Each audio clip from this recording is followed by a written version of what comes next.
നമസ്കാര ഭദ്രാമൃതത്തിലേക്ക് ഏവർക്കും സ്വാഗതം. ഭഗവാൻ നാരായണന്റെ യോഗമായ ശക്തിയായ മഹാകാളിയെ അന്വയിപ്പിച്ച ശേഷം രണ്ടാമത്തെ ധ്യാനത്തെ പറയുന്നു. രണ്ടാമത്തെ ധ്യാനത്തിൽ നാം പറയുന്ന ഭഗവതിയുടെ സാക്ഷാത് സ്വരൂപം ഗുണത്രയങ്ങൾക്ക് അതീതയാണ് എങ്കിലും രൂപഭാവാദികളിൽ ഒരു കൃത്യത്തിനായി അവതരിക്കുമ്പോൾ ഈ ധ്യാനത്തിൻ പ്രകാരം രജോ ഗുണത്തിലാണ് സ്ഥിതി ചെയ്യുന്നത്. ഭാവങ്ങൾക്ക് പ്രത്യേകതയുണ്ട്. ഒരു മൂർത്തിയുടെ ഭാവങ്ങളെയാണ് നാം പൂജിക്കുന്നത്. അതായത് സീതാരാമം എന്ന ഭാവം എടുത്താൽ കല്യാണ ഭാവമാണ്. അവിടെ രാമൻ വനവാസിയല്ല. അപ്പോൾ രാജകല്യാണ മൂർത്തിയാണ്. അതേസമയം രാമന്റെ തന്നെ ഖരാന്തക പൂജയിലേക്ക് വരുമ്പോൾ രാമം, ഖൽക്കം, ത്രിശൂലം എന്ന ധ്യാനത്തിൽ ആയുധങ്ങളോടുകൂടിയാണ് പൂജിക്കേണ്ടത്. അതായത് വ്യക്തിയല്ല, ഭാവത്തെയാണ്. സീതാപതിയാകുമ്പോൾ ശാന്തഭാവവും എന്നാൽ ഖരാന്തകനാകുമ്പോൾ രൗദ്രഭാവവുമാണ്. ഇവിടെ ഭഗവതിയുടെ ധ്യാനത്തിൽ അപ്പോൾ വെട്ടിയെടുത്ത ശിരസ് അസുരശക്തി നിഗ്രഹം നടത്തുന്ന ഭാവത്തിലാണ് കാളിയെ ധ്യാനിക്കേണ്ടത്. ഇവിടെയുള്ള ആസുരിക ശക്തി നമ്മുടെ തന്നെ പ്രകൃതിയുടെ അഹങ്കാരമാണ്. ഞാൻ, എന്റേത് എന്നുള്ള ഭാവം, അതിൽ നിന്നും ഉണ്ടാകുന്ന അഷ്ടരാഗപാശങ്ങൾ, ഇതൊക്കെ തന്നെ ആസുരിക ശക്തികളായി കരുതണം. എന്റേതെന്നുള്ള സ്വാർത്ഥതയിലാണ് ബാക്കി എല്ലാ ദുഃഖങ്ങളും കടന്നു വരുന്നത്. ആ ശിരസിനെ ഇല്ലാതാക്കലാണ് അസുര സംഹാരം. ദേഷ്യം വരുമ്പോൾ ബുദ്ധിക്ക് പ്രവർത്തിക്കാൻ പ്രയാസമാണ്. അതാണ് ദേഷ്യത്തോടെ ഇരിക്കുമ്പോൾ ഒരു തീരുമാനവും എടുക്കരുതെന്ന് പറയാറുള്ളത്. കാരണം ആ സമയത്ത് സംഹാരം എന്ന ഭാവമേ നിഴലിക്കൂ. പഞ്ചഭൂതാത്മകമായ പ്രകൃതിയിൽ സത്വരജ തമോ ഗുണങ്ങളിൽ ഭാസിക്കുന്ന പ്രകൃതിയിൽ ദേവതാത്മാ ചൈതന്യങ്ങൾക്ക് ഗുണങ്ങളേറിയും കുറഞ്ഞും ഇരിക്കും.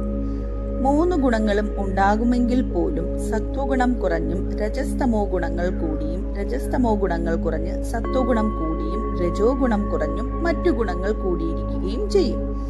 ഇത് സർവചരാചരങ്ങളിലും കാണാവുന്നതാണ്.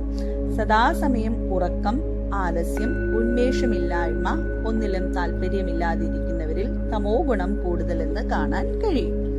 വീര്യം, എന്തിനും തയ്യാറായ മനോഭാവം, പ്രതിസന്ധികളെ തരണം ചെയ്യാനുള്ള ഉറപ്പ്, മാനസികമായ ബലം, ഇതൊക്കെ രജോ ഗുണത്തിന് കാരണമാണ്.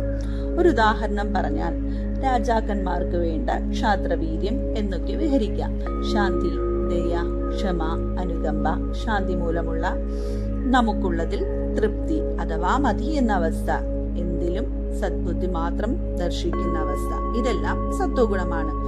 അതുകൊണ്ട് തന്നെ ഭഗവാനെ ശുദ്ധ സത്വ പ്രധാന സ്വരൂപൻ എന്നും വിളിക്കാറുണ്ട്. ഈ ഗുണങ്ങൾ എല്ലാവരിലും ഏറിയും കുറഞ്ഞുമൊക്കെ ഇരിക്കുന്നു. പെട്ടെന്നൊന്നും ഒരാളിൽ ഈ ഗുണം കൂടിയിരിക്കുന്നു എന്നൊന്നും പെട്ടെന്ന് മനസ്സിലാക്കാൻ കഴിഞ്ഞെന്ന് വരില്ല.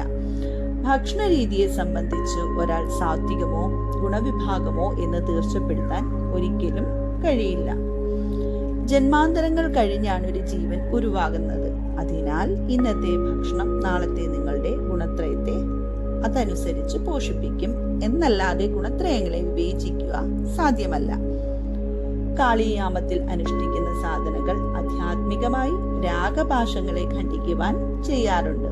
ദക്ഷിണേശ്വരിലെ ശ്രീരാമകൃഷ്ണദേവനും അത്തരം ധ്യാന സാധനകൾ അനുഷ്ഠിച്ചിരുന്നു. എന്നാൽ തന്നെയും ലൗകിക വ്യവഹാരത്തിൽ അഥവാ നമ്മുടെ സാധാരണ ജീവിതത്തിലേക്ക് കടന്നു വരുമ്പോൾ ബാഹ്യമായ അസുര നിഗ്രഹവുമായി ബന്ധപ്പെടുത്തി തന്നെയാണ് കാളിയെ ഉപാസിക്കുന്നത്. ഒരു ഉദാഹരണം പറഞ്ഞാൽ കേരളവർമ്മ പഴശ്ശിരാജ യുദ്ധജയത്തിനായിക്കൊണ്ട് ശ്രീ രാജരാജേശ്വരിയായ മൃദംഗശൈലേശ്വരി ശ്രീ ശ്രീ രാജശ്യാമളാദേവിയെ പോർക്കലി ഭദ്രാ സങ്കല്പത്തിൽ ഉപാസിച്ചത്. എന്നാൽ ദുർഗയെന്നും പക്ഷാന്തരമുണ്ട്. പക്ഷെ രാജശ്യാമളാ വിധാനം കാളീ പൂജയുമായി ബന്ധപ്പെട്ടതുകൊണ്ട് ഭദ്രകാളി എന്ന് തന്നെ ഉറപ്പിക്കാം.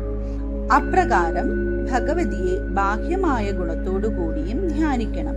ഈ ധ്യാനപ്രകാരം യുദ്ധത്തിൽ നിൽക്കുന്ന ഉഗ്രസ്വരൂപിണിയാകുന്നു കാളി.